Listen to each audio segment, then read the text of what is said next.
Friends, this is lecture number 2 for class 7 chemistry. Chapter is fiber to fabric.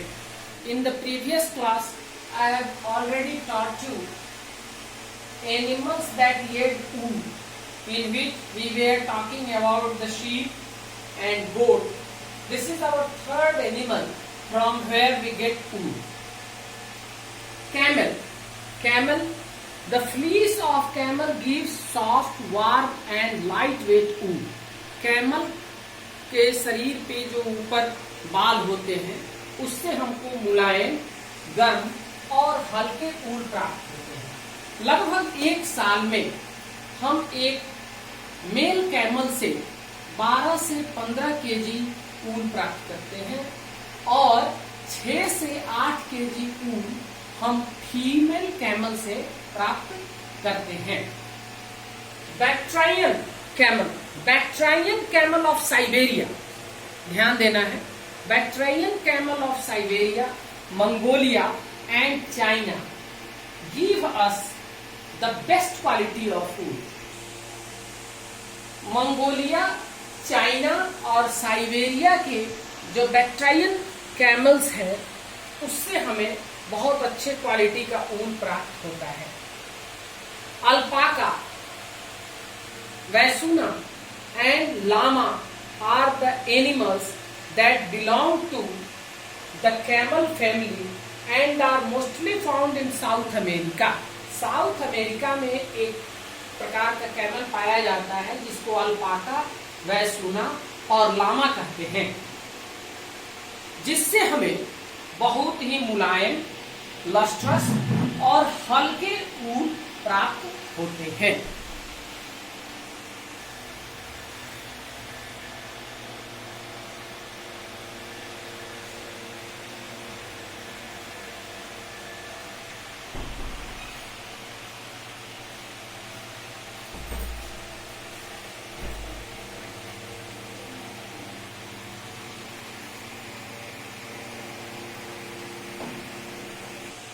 ये बच्चों, animal that yield ऊन, वैसे जानवर जिससे हम ऊन प्राप्त करते हैं, उसमें चौथे नंबर पर है रैबिट एंड याक। खरगोश जिसे कहते हैं रैबिट, और याक एक काऊ प्रजाति का, गाय प्रजाति का एक जानवर है, जंगली टाइप का होता है, जंगली जानवर। उससे भी हम याक और रैबिट से भी ऊन प्राप्त करते हैं। ए वेरी फाइन सिल्क ऊन कॉल्ड अंगूरा is obtained from the अंगूरा रैबिट। अंगूरा एक रैबिट का नाम है जिससे हम लोग बहुत पतला सिल्क की तरह ऊन प्राप्त करते हैं, इसीलिए उस ऊन का भी नाम अंगूरा ही है। Wool is also obtained from the hair of the yak on its body। याक के शरीर पे जो बाल होते हैं, आप टेलीविजन वगैरह पर याक को देखते होंगे, याक के शरीर पे जो बाल होता है उस बाल को काट कर भी हम ऊन प्राप्त करते हैं। Yak is a cow species mostly found in Ladakh and Tibet. Ladakh और तिब्बत में याक प्रजाति पाई जाती है जिसके बालों से हम ऊन प्राप्त करते हैं।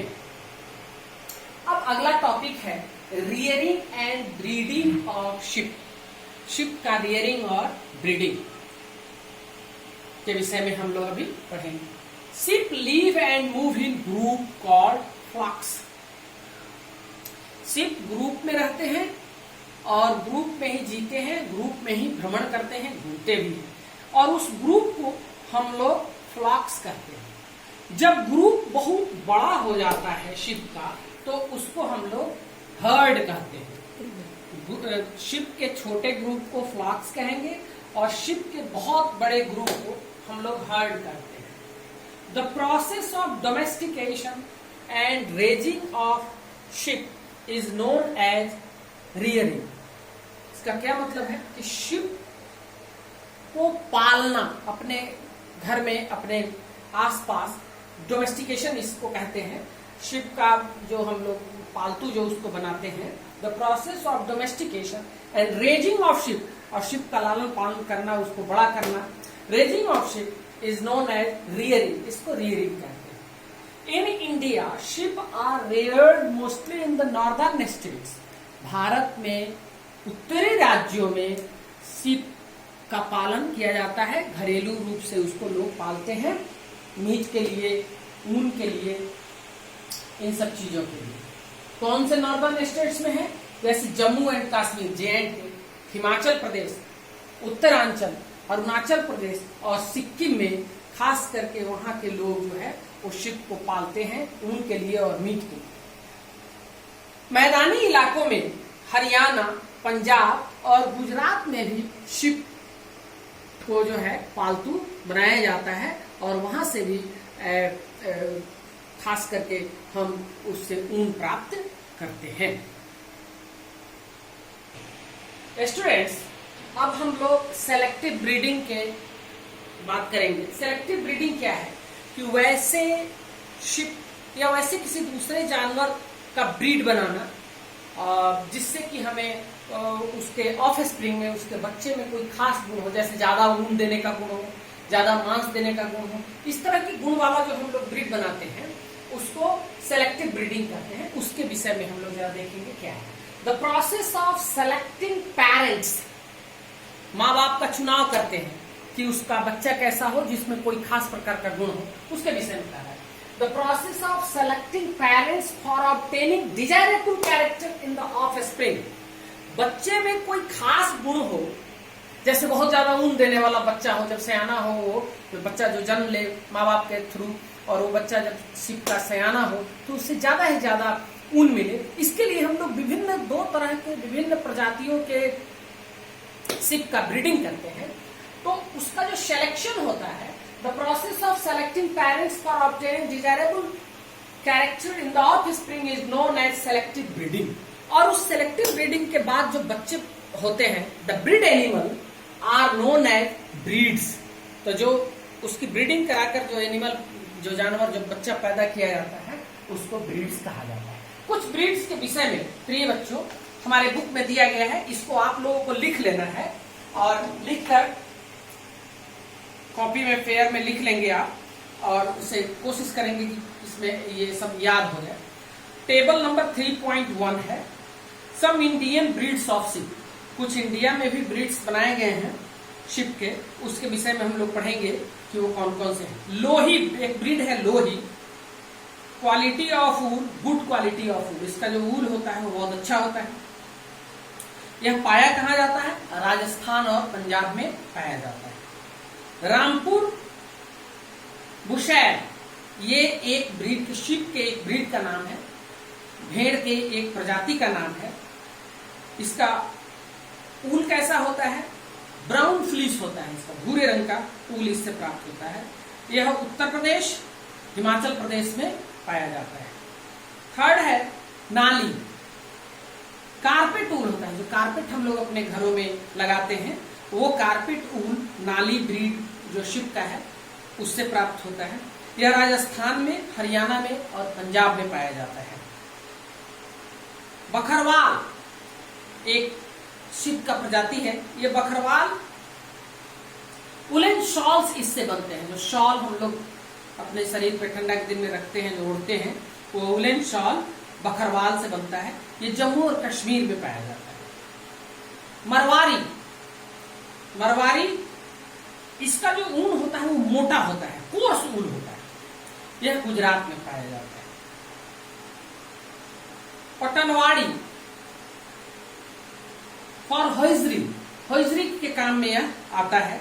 पटनवारी, ये पटनवारी भेड़ से जो ऊन प्राप्त होता है वो होइजरी के काम में आता है। यह खास करके गुजरात में पाया जाता है। Table 3.2 other breeds of ships, कुछ और प्रजाति के शिप्स हैं जो ब्रीडिंग से बनाए गए हैं उस शिप को। उसमें है मेरिनो, शिप के ब्रीड का नाम है मेरिनो। इसका ऊल बहुत पतला होता है, फाइन होता है। यह पाया कहा जाता है किस देश में? यह पाया जाता है बाबू स्पेन में। बर्बाडो, बर्बाडो शॉर्ट कोर्स ऊल, छोटा और मोटा ऊन होता है। यह टेक्सास में पाया जाता है। डामरा शॉर्ट ऊल छोटा ऊल होता है। यह कहाँ पाया जाता है? तो अंगोला और नामीबिया में, ये सब देश के नाम है, अंगोला और नामीबिया में ये पाए जाते हैं। डमारा शॉर्ट ऊल छोटे ऊन होते हैं। कटाहदीन थिक एंड कोर्स ऊल, इसका जो ऊल होता है ये मोटा होता है और घना होता है। कोर्स ऊल ये यूनाइटेड स्टेट्स अमेरिका में पाया जाता है। टारघी, टारघी फाइन एंड लॉन्ग ऊल होता है, बहुत पतला होता है और लंबा लंबा इसके ऊन के रेशे होते हैं। ये भी यूनाइटेड स्टेट्स में पाए जाते हैं। प्रिय बच्चों, ये दोनों टेबल फिर से ध्यान दीजिए। 3.1 पेज नंबर 37 में है, 3.2 ये भी पेज नंबर 37 में आपके बुक में है। इस दोनों को आप लिख लेंगे अपने फेयर कॉपी में और कोशिश करेंगे कि ये याद हो। अगले क्लास में हम आप लोगों को पढ़ाएंगे process of fleece to fabric, ऊन प्रोडक्शन कैसे होता है, फ्लीस को फैब्रिक में कैसे बनाया जाता है। जो हम लोग भेड़ के शरीर से जो उसके बाल उतार कर ले लेते हैं ऊन बनाने के लिए, ऊल बनाने के लिए, उसका प्रोडक्शन कैसे होता है, उसके विषय में हम लोग अगले क्लास में लेक्चर 3 में, ये लेक्चर 2 है, लेक्चर 3 में हम लोग उसके विषय में पढ़ेंगे। थैंक्स अ लॉट, मन लगाकर पढ़िए। Thank you, a lot of